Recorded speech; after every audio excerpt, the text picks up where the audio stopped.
So welcome back, guys, to another video, and it's the summer. It's hot outside. It's going to be humid. I'm not a fan of the summer, so I usually just stay inside. But with that being said, I play a lot of video games during the summer, and I was looking back at my summer 20 years ago, back in 2004, and I realized it may have been one of the best gaming summers ever. So it was 2004. I had just started working at Babbage's. It was my first, part-time job, first job I ever had. And I had just finished school. I had all this expendable income. I had previously purchased a Nintendo GameCube because my PS2 quit working. So honestly, the summer of 2004 was my summer of GameCube. I want to talk about some of my favorite games I was playing during that time. And the first game I want to talk about is a game that I know a lot of folks are already playing the HD remaster of, and that is Paper Mario and the Thousand Year Door. This is a strategy guide that I got with the game back during that summer. I remember pre-ordering it. I remember we got the strategy guide a couple of days before the game, actually, and we had it in the back, and we kind of started looking in there. I would only get to a certain page because I didn't want to spoil anything, but we knew something about this game was going to be very, very big. It's still probably one of my favorite turn-based RPGs of all time. And I gotta tell you, it was perfect. Perfect. Everything, down to the last minute details.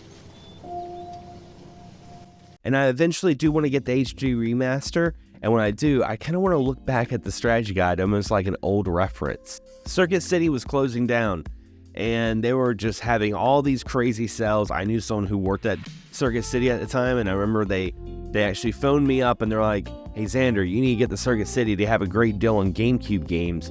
So I went down there, and I got Sonic Adventure 2.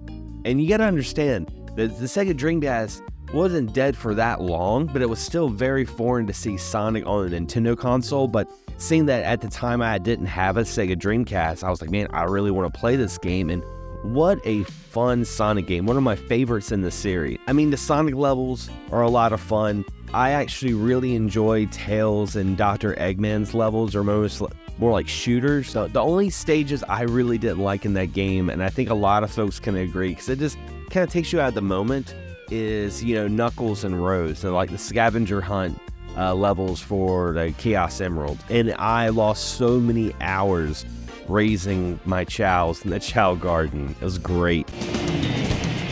Yeah!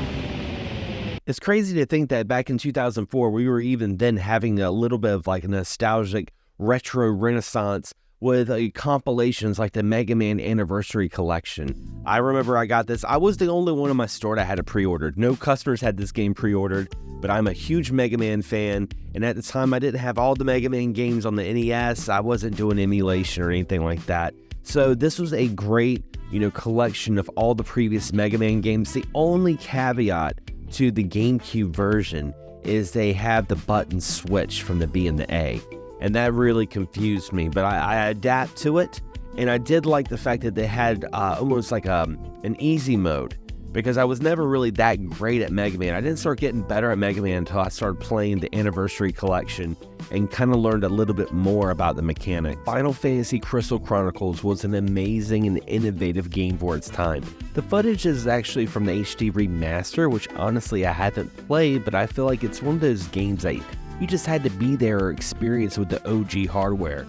Crystal Chronicles used the GBA link cable and allowed an interesting co-op experience. With being an action RPG, players took control of a group of Avengers who would travel in the search of rare trees that produced this fuel that would help power the crystals and protect villages from monsters. I absolutely had a blast playing with a team of friends and fighting monsters and collecting loot. It was a fantastic title.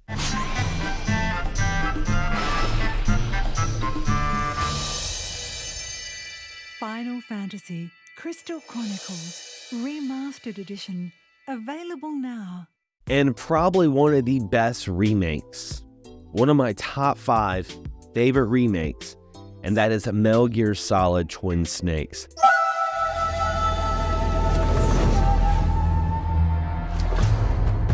This is Snake. Colonel, can you hear me? Loud and clear. Snake, there are only 18 hours left until their deadline. You've got to hurry. Got it. You will have 2 mission objectives. First, you're to rescue DARPA Chief Donald Anderson and the president of ArmsTech, Kenneth Baker. I rented this game and I beat it over the weekend. It is very much almost like a carbon copy of the PlayStation port, just with better graphics. They added a couple of things like the first person view that we saw in like Metal Gear Solid 2. But I mean, I actually really like this port. I know it's kind of subjective, kind of controversial. Some folks don't like Twin Snakes, but I think over the years, I think folks have really warmed up to it. I see that you enjoy Nintendo games.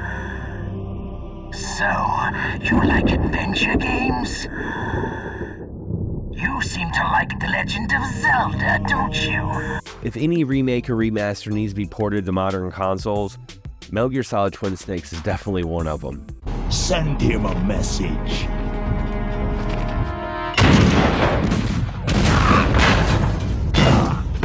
But anyway, guys, those are some of my games that I played back in 2004. What about you guys? What was your favorite year in gaming during the summer? Like, well, did you have a summer that just really sticks out in your mind when you think about video games? I'd love to hear your interactions and comments below. And if you enjoyed this video, don't forget to subscribe, but also ring the bell so you're notified on all future videos that come out on this channel. Anyway, guys, as always, thanks for watching, thanks for subscribing, and as always, happy gaming.